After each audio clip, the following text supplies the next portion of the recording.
Hello everyone, my name is AZZATRU, how are you, and welcome to another Star Wars Battlefront 2 video. And in this video I shall be giving you my opinions on Galactic Assault on Feed, which was revealed at EA Play. I'll be explaining what I liked and what I also did not like specifically about this mode. Before I share my thoughts on this mode, I will say that I made a video with my opinions on the map Feed, so if you did not see that video and are interested in it, I will leave a link to it at the end of the video so you can watch it after this video. But now let's talk about the mode Galactic Assault. In case you don't know, Galactic Assault differs on each map in Battlefront 2. The objectives will vary depending what era and what map it is being played on.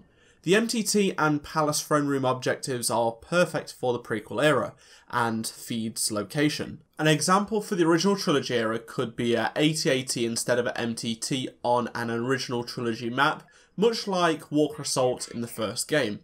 So my opinions are going to be very specific about Galactic Assault on Feed. I think this will be the mode people will be playing the most, and it has a very similar formula to how Walker Assault worked in the original Battlefront, which most people say is a great mode. I like how different the objectives are from each other in Galactic Assault, the first one being how you can defend the MTT or destroy it with ion disruptors. Next up, there is a set of security points you have to activate or you have to defend them, and the final stage is to contest the throne room or defend the throne room. I was a fan of the objectives and the locations on the map and felt they were different enough from the first game. It did borrow some mechanics, as you can see, but it was at least fresh in some ways, which I'm glad about, and it's not something completely the same we've had previously.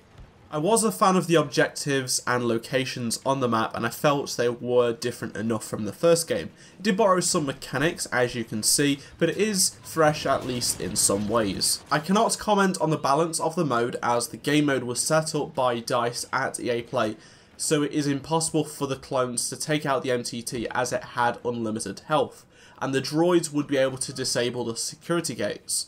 It was impossible for them to lose that round.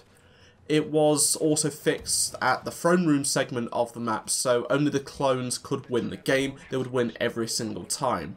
They wanted everyone to experience as much as the match as possible, so that is, completely okay and makes sense. I will say that I'm not a fan of the ion disruptor mechanic though. In the current Battlefront, the ion disruptor can be picked up and charged, and it deals loads of damage to the target, whether it's vehicle or infantry. In this new game mode, however, as a clone you must pick one up and aim it at the target when you are scoped in for a while. It's actually a lot longer than you'd expect. You're kind of waiting for the sound to reach its really high point, and you think, it's going to do it any minute, can I press the mouse button to fire, and then it does it, and it's like, oh, I'm dead already. It's just a lot longer than you'd expect. It's horrible. There are many times when I was just stood, whether behind cover or just out in the open, because I thought there's no one in the MTT, and I'd just be stood there for a good number of seconds until I could fire, and for me, standing there for ages, not being able to look away and hope you don't get killed is not immersive. Battlefront is meant to be immersive, and this was not. It was boring as well. Just imagine this. So you have the objective, you've got to fire at an objective, but you've just got to stand there and look at it. You can move around, but you can't take your eyes off it, and you have to scope in, and you're helpless, basically. It's not very good. I think a factor is that there are only one or two spots where you cannot be seen using this. I think a factor is there are only one or two spots you won't be seen using the ion disruptor.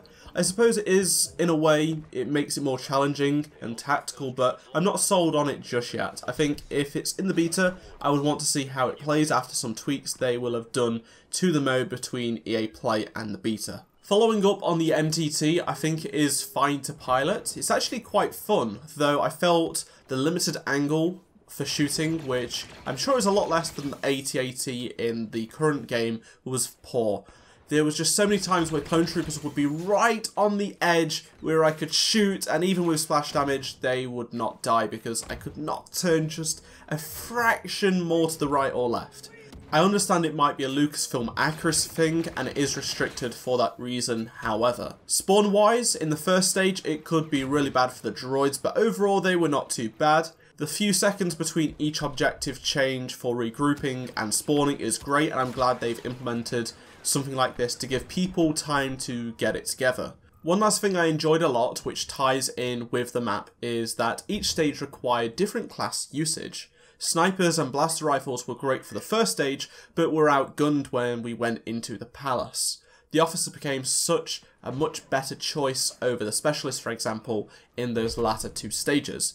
For me, it helps with the more tactical side of the game and allows you to use classes and weapons you would not normally use, but they are good in these situations. Let me know your thoughts in the comment section about this mode if you've had a chance to play it at EA Play. Let me know if not. How do you see from a viewer standpoint? Let me know. And of course, if you missed the video talking about the map specifically with my opinions on it and how the mode works, then there will be links on screen right now that you can check out. And thank you very much for watching again. If you did enjoy, make sure to leave a like, and I shall see you all in my next Star Wars Battlefront 2 video. Goodbye.